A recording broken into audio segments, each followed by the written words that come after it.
Morning, welcome back to Father and Son Tractors. Today we're going to try and remove some parts. We're going to try and remove the bonnet and the radiator and see if we can get the pistons to move up and down freely. We both use the word try, we can't do it. So first step, we'll get the bonnet off. Go and find that. Got a lift on the other side.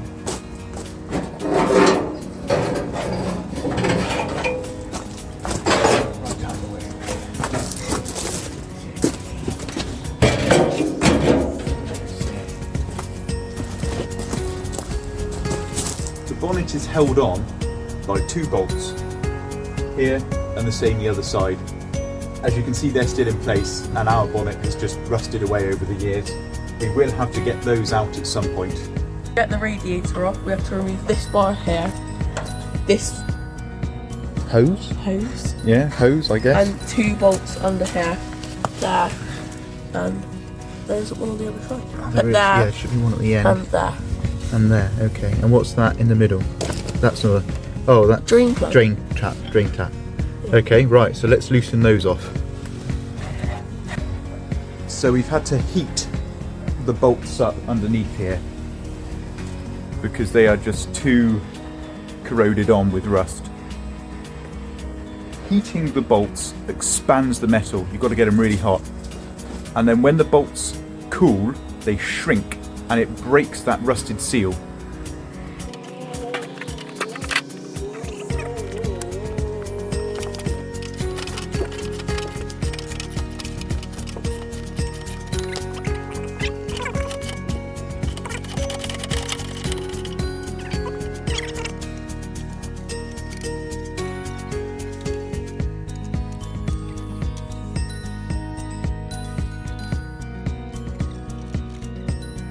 Yank that off, to be fair. It's not I think, oh, he's perished down here as well. Should we cut it as well? Yeah. Is that it holding it on then? Yeah. You carefully cut it. Steady. So both of the pipes to the radiator have perished, unfortunately, which means we'll need to replace them. So we're just going to cut them off for now.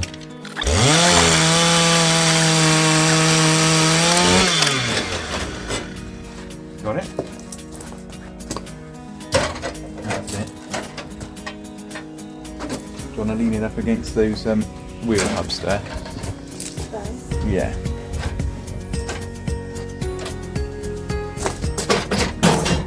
See the bird's nest?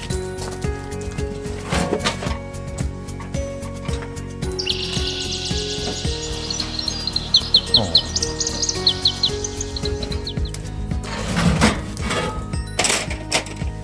I don't think we're not going to access that without removing that fan blade.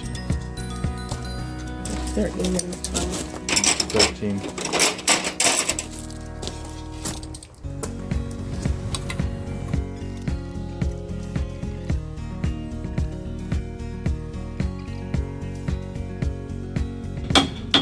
Down here on the bottom side.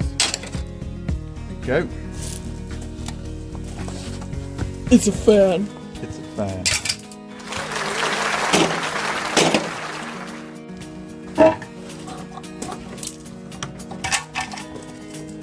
Can't get it into that anymore. We'll just carefully lever it. Ooh, I can hear it grinding. But that turned.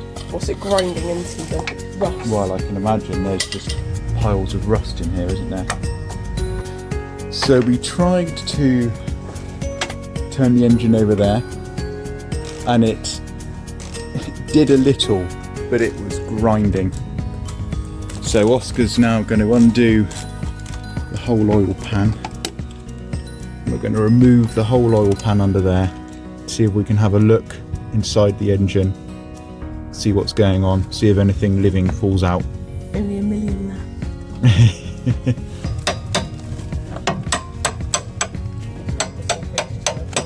Yeah.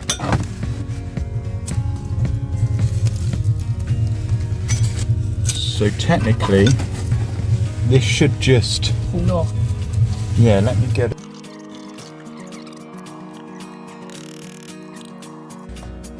So we're experiencing a little difficulty getting the oil pan off. It looks straightforward, just a series of bolts to undo and the removal of a couple of bars. You'd think it would just drop, but it doesn't. So this is a great time to thank one of our sponsors for this video, Haynes, for sending up a manual on the complete rebuild of a TE20.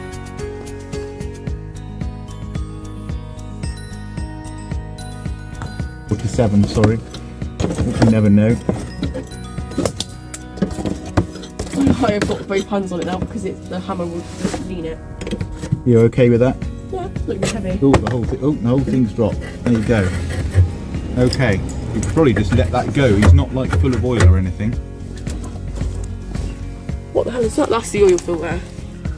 That's the big oil filter. You know, That is scary looking. I thought that'd be caked in rust. I really did. So It is scary looking though. we need to completely remove the pan.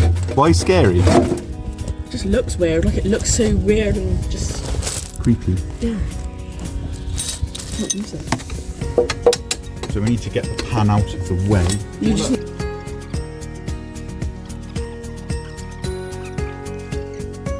Oh yeah, there's like a big hand turning nut thing here that you undo. yeah, but there's also two rods going into it, so you can't actually turn it. Oh, I see what you mean. There's two things in there to stop it. Oh no, what I mean is it's like a separate. So two different bits to it. Yeah. Well, there are two thread. Oh, that's on a spring. Did you spring out? Yeah. Only one of them has a nut. The other one just slides off. So we had spring, and then we have oil filter. Oh.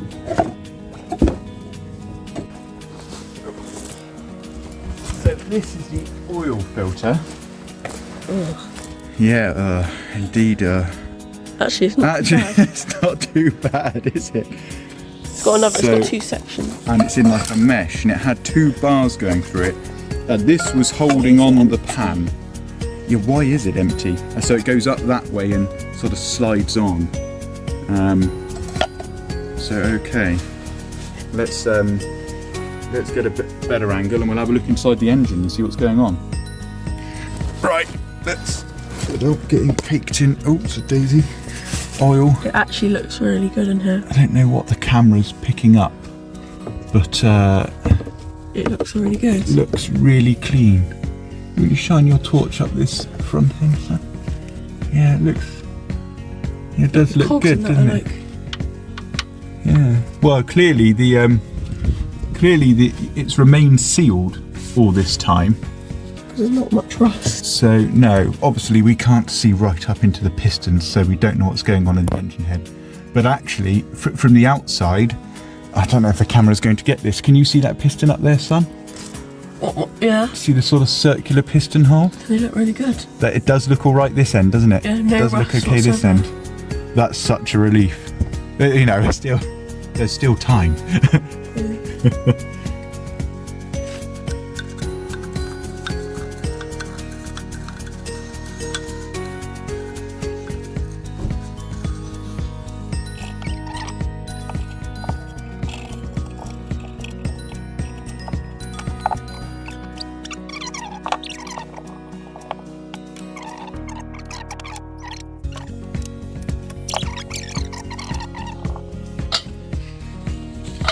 That's so good. I managed to get a spanner on the front here. And the valves are going up and down. The pistons aren't grinding. We put some WD-40 through the spark plug holes to soak overnight. But actually, for something that's been in a hedge since 1980, that feels really quite free. We've done several full revolutions. And so far, seems to be turning quite smoothly.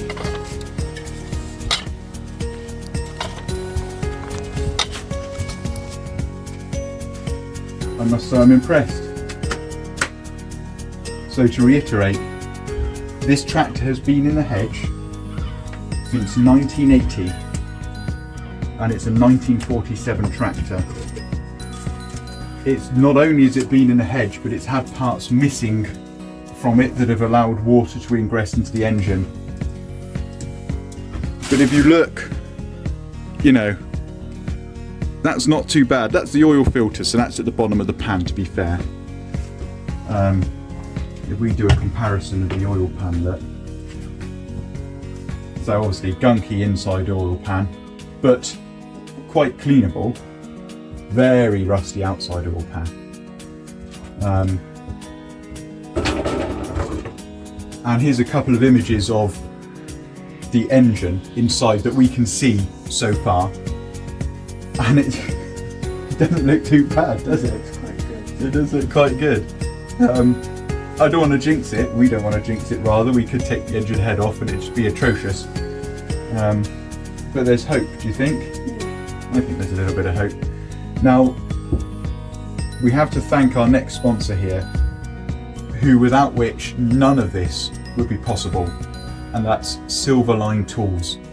They sent us up some fantastic kits, all the essentials, spanners, axle stands, a trolley jack, everything that we need to be able to do these tasks, without which we wouldn't. So thank you, Silverline. Right, it is rubber. Let's see how we get on with the next bit. If you've enjoyed watching this video, what have they got to do? Like and subscribe at the bottom of this video.